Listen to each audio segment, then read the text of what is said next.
এবার কিন্তু শীত যেতে না যেতেই গরম পড়ে গেল হুট করে। আর গরমের পরেই তো চলে আসবে একদম বৃষ্টি বাদল বর্ষা।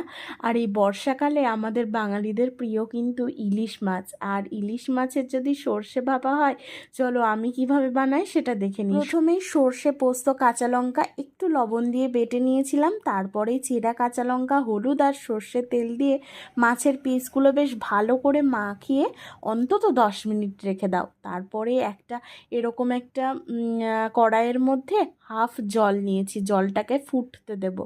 এবার দেখো জলটা একটু গরম হয়ে যাক, ততক্ষণ মাছটা কিন্তু রেস্টে আছে।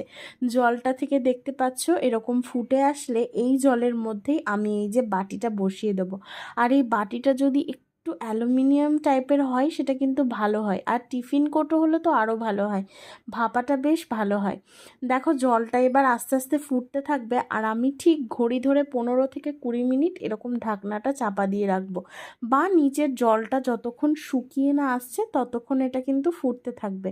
একদম হাই ফ্লেমে ফুটতে দিতে হবে এটাকে। এইরকমভাবে ভাপেই মাছটা ভেতরে সেদ্ধ হয়ে যাবে। আর সর্ষে ভাপা সবসময় যদি খাঁটি সর্ষের তেলে বানানো যায় আরও ভালো হবে। আমি মাঝে একটুখানি ঢাকাটা উঠিয়ে দিয়েছিলাম। এবার দেখো জলটাও পুরো শুকিয়ে এসছে, আর আমি গ্যাসটাও অফ করে দিলাম। একটুখানি ঢাকা দিয়ে রেখেছিলাম 5 মিনিট মতো। আমার ভাপা ইলিশ কিন্তু একদম রেডি। এই অ্যালুমিনিয়ামের বাটির জায়গায় তোমরা যদি টিফিনে বসাতে পারো, টিফিন কোটোতে, ভাপেটা আরও ভালো সুন্দর হবে। আর আজকে আমার এই ছোট্ট রেসিপিটা কেমন লাগলো অবশ্যই জানিও, আর তোমরাও এভাবে বানিয়ে খেয়ে দেখো।